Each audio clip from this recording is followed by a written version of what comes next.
Agriculture is in the newspapers every day this now, and it's enormously exciting, but also an enormously dangerous time. For the first time since I remember, it seems like supply and demand are fundamentally running apart. Demand has been growing exponentially now with more and more people getting more affluent and therefore wanting to eat higher value crops, meats, dairy. That takes a lot of calories to produce. Supply is experiencing more and more constraints with water shortages, soil erosion, a reduction in the underlying yield. And we put those two together, and you get these price spikes and all the social and political unrest that comes with that. We've seen an interesting trend on the supply side where global productivity decade after decade has been going down. We started with over 3% in the 60s, and now we're down to 1 to 1.5% annual increase in productivity. At the same time, global demand is increasing quite dramatically.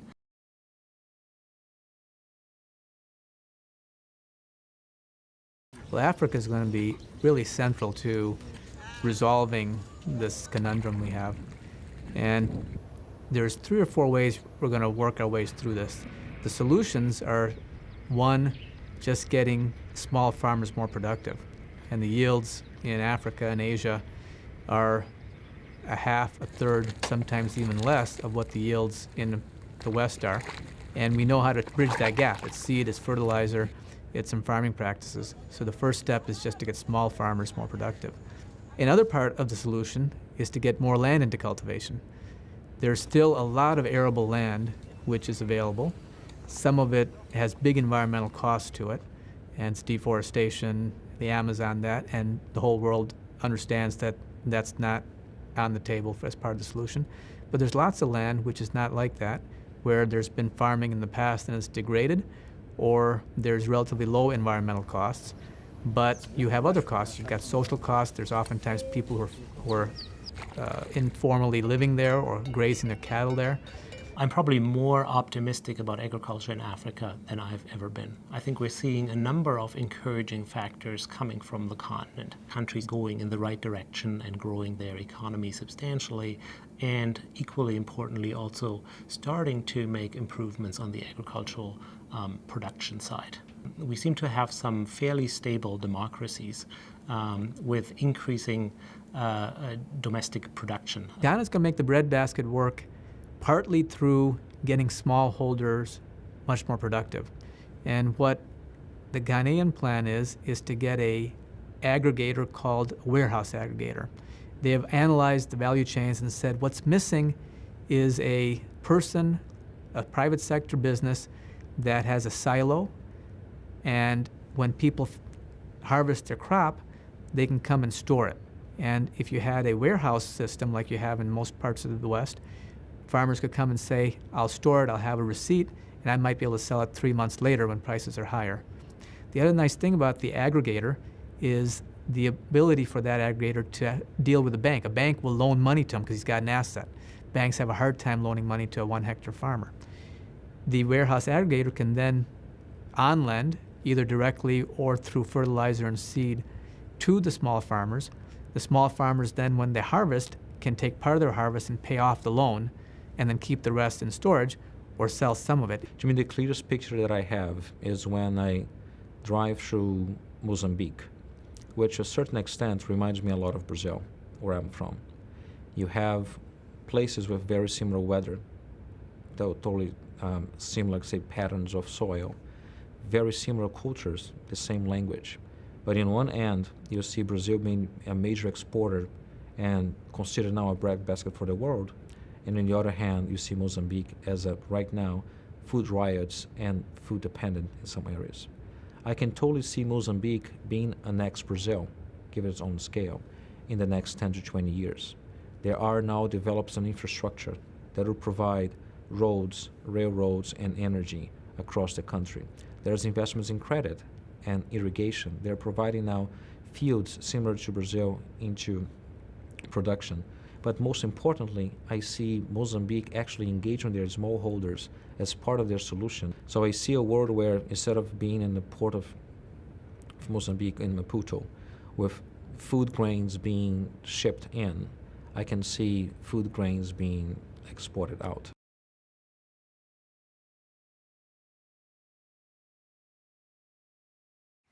So an African farmer is a woman. 80% of African farmers are women, and it's a hectare or half a hectare, an acre or two of land. It's rain-fed, there's not irrigation. You rely on the unpredictability of when the rains come.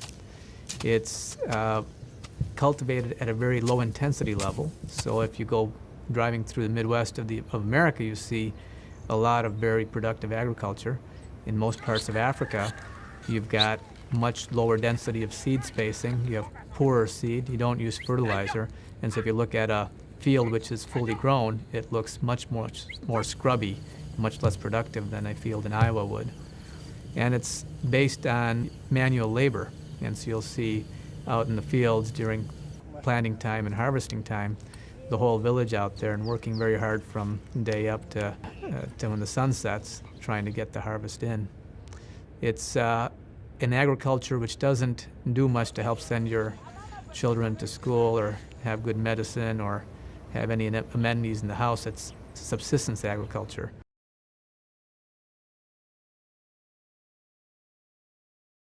To make a green revolution work, to have an agricultural transformation, you're really changing a system. And part of what is different is people are starting to think of real large-scale holistic solutions where you not only have a fertilizer subsidy which allows people to buy fertilizer, but you also have seed systems with improved seed, and you have irrigation, and you've got connections to markets. Any of those done individually helps, but doesn't help a lot, because if you have seed but no water, you don't get much of a bang.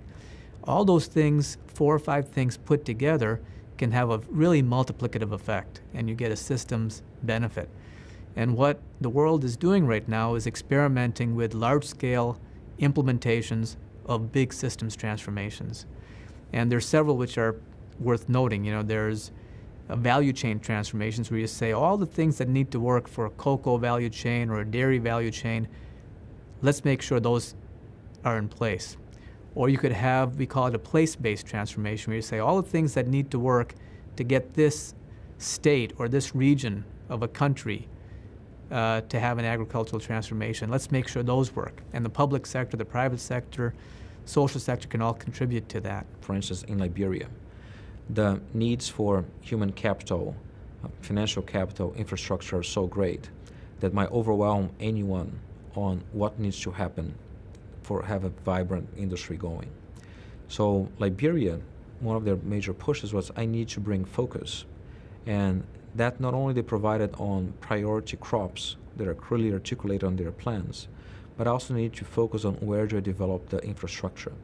So one of their ideas is, how can I invest my scarce resources on developing a connection between my port in Monrovia to my areas that have potential to be a breadbasket. And the corridor would be this integrated plan where the government articulates with the support of multilaterals and foundations where there is needed infrastructure to be developed, not only roads, but also storage, collection points. And by articulating that corridor from point A to point B, it helps private sector to assess where should I be putting my investments so it can benefit from this infrastructure development and bring a whole region more quickly up to production. Another part of it is thinking about who is going to be the frontline change agent. If you have hundreds of millions of farmers who need to do something different in order to have a green revolution in Africa, the question is who is going to work day to day with those to get them to change. And one of the examples in Morocco that we've been involved in is using nucleus farmers as a change agent. In that case, the government of Morocco invited 500, actually had a tender, a solicitation, to ask Spanish farmers, Moroccan business people to take up franchises to come in and provide the nucleus farm that would be the catalyst for allowing thousands of farmers in the vicinity to also move to more productive agriculture. So if you're farming a part of Morocco which is wheat, and you know that it'd be much more productive to move to tomatoes or to olives, which you could export to Europe, how do you do that? And historically, you would have the government have extension agents out in the field trying to get individual farmers or groups of farmers to move. And what the government of Morocco said, it's a better change process if you have a private sector change program. If we can attract a nucleus farmer who is relatively sophisticated, knows how to find markets in Europe, can bring in some investment, can show that you could move from wheat to tomato in an effective way, he could be the change agent for all the thousands of farmers in their vicinity. And so the government created a set of contracts and incentives to get the nucleus farmers attracted, to get them going in business, to build roads, to provide a lease. But in return, the nucleus farmer has agreed to be the change agent to help all the farmers around the farm to also participate in this. One example of this need to think about the market is what we observe in Mozambique for the development of the poultry industry. One of the key potentials in the country is, given their soil and weather conditions, is soybean production as well as corn production. We just don't want to produce more soybeans and corn without having an outlet for that. And the realization of that market came from the form of a chicken. That integrated view provided the demand and the incentive for farmers to plant more of the soybeans and corn. With that literally symbiotic relationship, you started seeing the potential for a higher-end industry to develop, poultry, bringing along several smallholders planting their own corn and soy that they use not only for their own food uses, but also they know that all the excess can be consumed by a poultry processor nearby.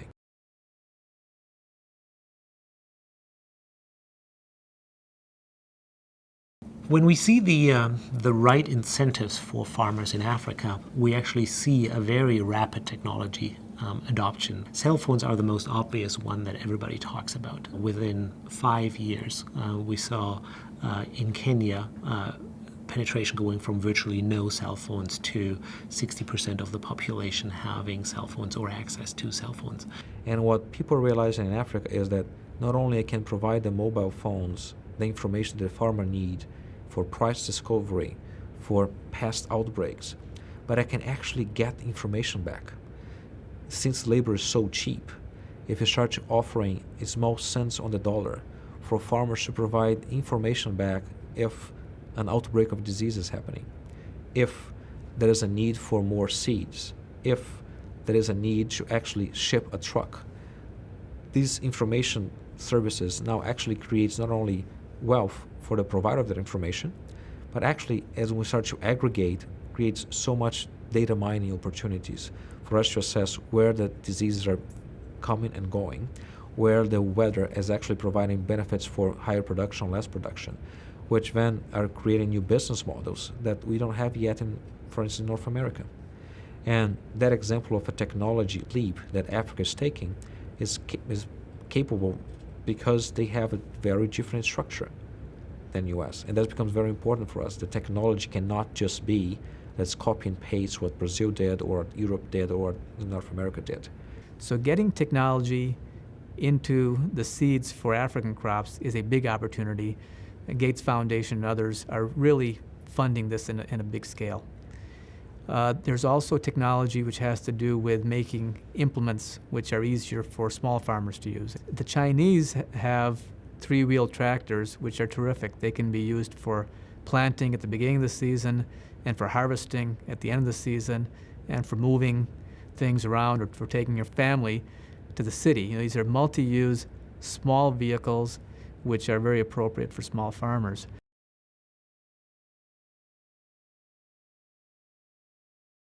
We're also seeing an ever-increasing commitment both from the public sector and the private sector to fund agriculture in Africa. And that has really been a dramatic turnaround since the early part of the last decade. A lot of it is on the higher values, what we call higher value specialty crops, crops like cocoa, coffee, cotton, fruits, and so forth. We're hoping that over the next years, that commitment will also translate in the basic staple crops like corn, like rice, like wheat, like soy, legumes, and so forth as well. The private sector is great at understanding demand. The private sector is great at giving incentives for people to work really hard and stay up nights worrying about things. The private sector is great at operating things efficiently. And to get a system of agriculture moving, you're going to need all those things. But the government also has a role to play. If I think about in Ghana, you've got many large multinational companies, you've got many large private sector investors who say, I could see making money in Ghana, but I'm scared about the land laws. I don't know if I go and contract to farm this set of land, whether I really have the rights to it, whether I'm going to have a problem with it. They're scared about some of the tax policies or some of the import and export policies.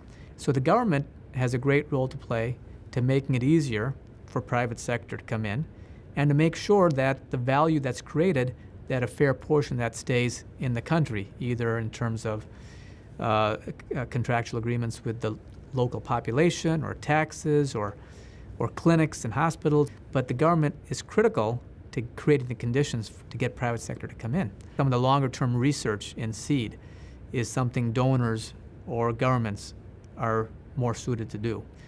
Training of people and building educational skills are things that government's more likely to do.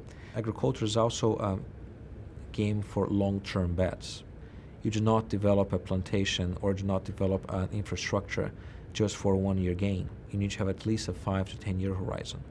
And that entails then a long-term partnership. You are in a marriage, not in a speed date. And the challenge with this world is if one of the parties decide to forget their promises, either the government or the private sector or even the smallholder, that marriage falls through.